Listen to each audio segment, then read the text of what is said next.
To support the Noble Lord Dobbs in what he's just said. I was one of the signatories to the original, what became known as the Dobbs Amendment, and it's a pleasure to follow him this evening and to endorse his remarks, but also those of the Noble Baroness Lady Ludford.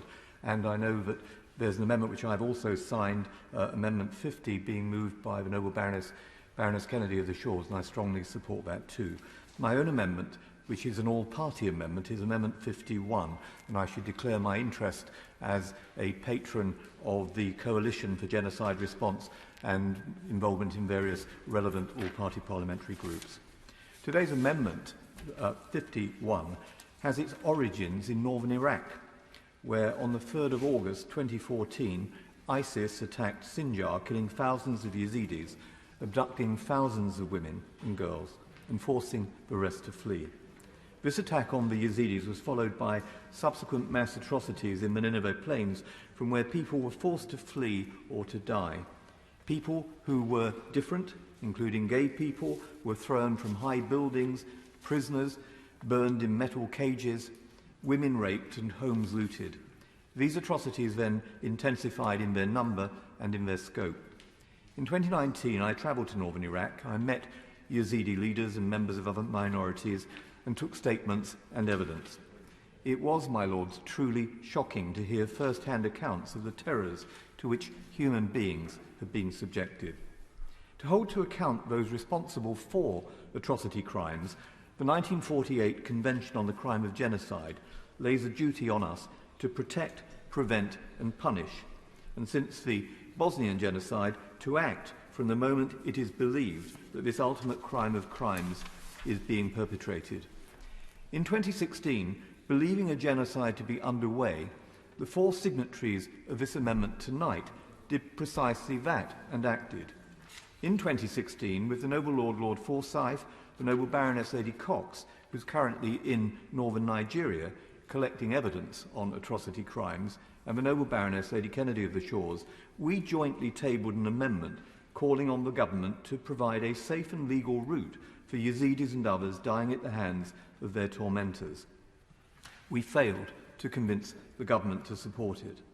But during that debate, and again at committee stage on this bill, we've again argued that our asylum procedures should create a specific category to help those judged to be at immediate risk of genocide.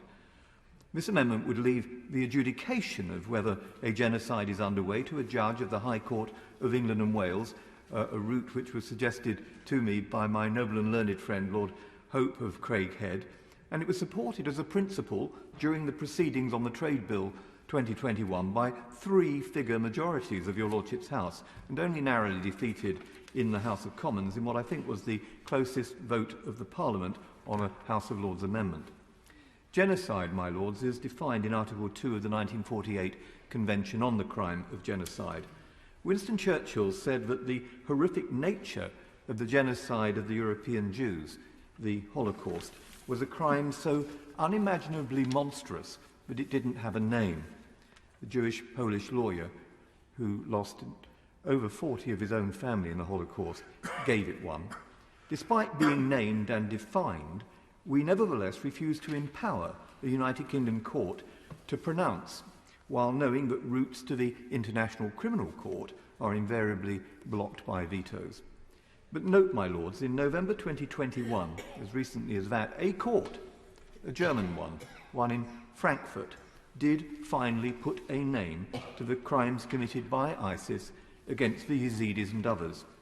They convicted a man who had bought a 5-year-old Yazidi girl as a slave and then chained her up in the hot sun where she burnt to death. The court convicted him of genocide. On International Women's Day next Tuesday, we should recall that little girl and the estimated 5,000 young Yazidi women and girls abducted by ISIS, suffering horrific and prolonged sexual abuse. And tonight we have the chance to do something practical, which we've failed to do thus far. Despite all the evidence and a vote in the House of Commons declaring atrocities against the Yazidis to be a genocide, we've still not recognised this as a genocide and have failed to create a safe or legal route to enable safe passage for those who are so grievously at risk. As I said at committee, I quote, "Reports suggest that among those resettled to the United Kingdom, there have been no Yazidis whatsoever and no Christians from northern Iraq, none. I would be most grateful," I said, "if the Minister could tell us what the numbers are, or if she doesn't have them, perhaps she could arrange for us to receive them between now and report. I hope we'll be given the figures today, my Lords." In January, I asked for a bespoke humanitarian visa scheme for Uyghurs and was told, I quote, "While we sympathise with the many people facing difficult situations around the world, we have no plans to introduce a bespoke humanitarian visa scheme for Uyghurs." But, my Lord, sympathy alone isn't enough. The Foreign Secretary has herself said that there is a genocide underway in Xinjiang. The House of Commons has voted to say there is a genocide underway. The American president, past and previous, have said there is a genocide underway. Doesn't that at least require a bespoke scheme to help some of those who have been affected? My Lords, this amendment is modest. It will not be able to help millions of people caught up in the pestilential nature of persecution, demonisation, scapegoating and hateful prejudice evident in the recent genocides in Iraq and Syria, and the razed villages of Rohingyas in Burma, Myanmar, and the concentration camps of Xinjiang. It won't itself stop the hauntingly cruel elimination of innocent human beings being murdered because of their identity, whether that's religious or ethnic or otherwise. Nor will this amendment be able to save every life. But, my Lords, it will save some. At committee, it was suggested by my noble friend Lord Green that the amendment would potentially open the door to millions of people. I listened to what my noble friend said, and the movers have listened to that argument, and we've addressed it. Part 4 of the amendment now gives the Secretary of State the power to use regulations to cap the number of people who would be granted asylum under this scheme in any calendar year, not so unlike what we're doing over Syrians, Afghans or children. It would have saved the lives if this amendment had been passed in 2016 of some of the Yazidis, some of the Christians, some of the gay people and others who were targeted by ISIS. In 2016, the noble Lord Forsyth said this to the Minister, I quote, "I say to my noble friend, the Minister, throw away the brief from the Home Office and go back to the Department and tell it what it's been saying this evening.